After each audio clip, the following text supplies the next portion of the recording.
This is the Cort AF510. It's a concert-sized folk guitar, so it's a wee bit smaller than a dreadnought, consequently more comfortable to hold and play.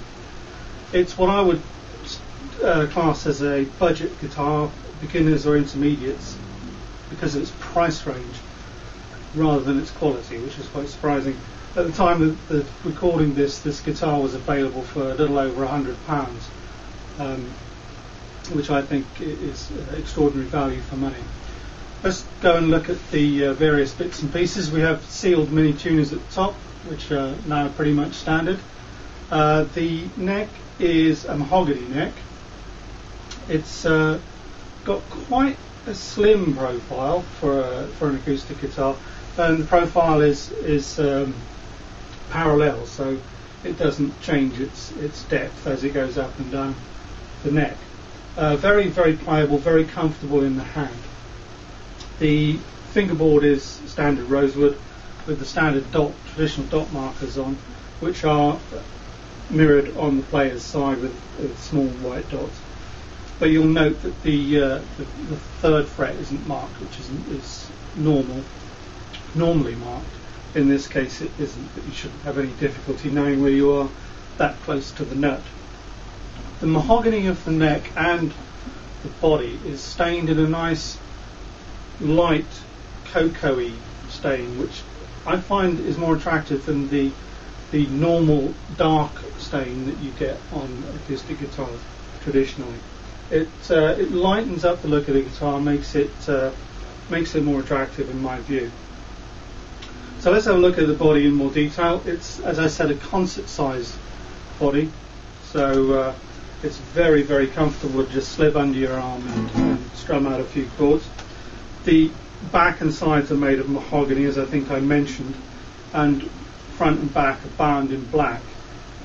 The front of the guitar is interesting. It's spruce, and as far as I can make out, it's solid spruce, which on a guitar of this cost is quite remarkable. Now, normally spruce has quite a bland grain. It's that sort of bland blonde look to the front of the guitar, that light yellow look that doesn't seem to have any grain. Now, whether you can pick it up, the Cort actually has a little bit of a dirtier grain than that, a more grainy grain if you like. And I think what's happened here is they've opted for solid spruce to give you the sound qualities of a solid spruce top. We've gone for a cheaper variety of spruce, that which has a slightly less typical grain. And I think that's a gamble that's worked, because the grain on the top of this guitar is interesting in itself, and it gives the guitar a kind of a fireside, frontier, out on a picnic sort of a look to it. Let's look at the bridge, which is another interesting feature. It's just a standard rosewood bridge, which bears the standard plastic saddle, which is compensated at the second string for intonation.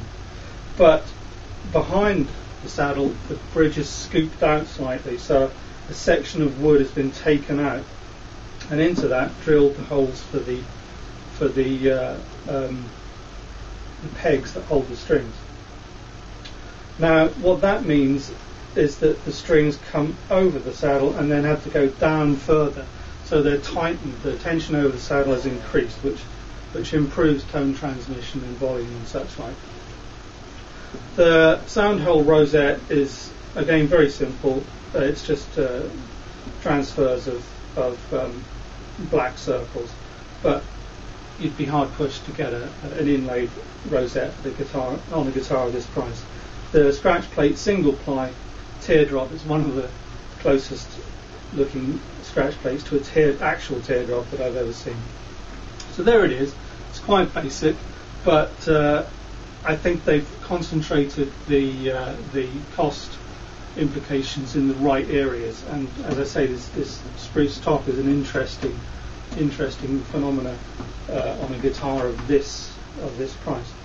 So the sound is not going to be a dreadnought. You have to have a dreadnought under your arm to make a dreadnought noise. This is a concert-sized folk guitar, and consequently it has less volume and less throw than a dreadnought would have. Yet I think there's a good balance over the strings.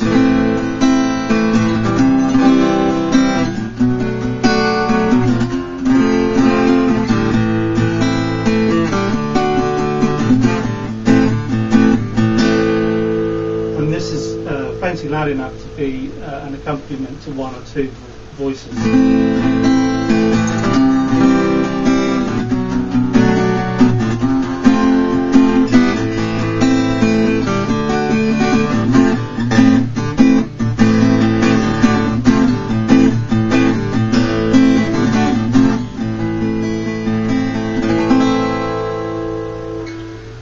So there's really no excuse not to buy this if you know somebody who wants a guitar or wants to learn to play guitar, or maybe your dad used to play guitar and he had to sell it when he got married and now he wants it back.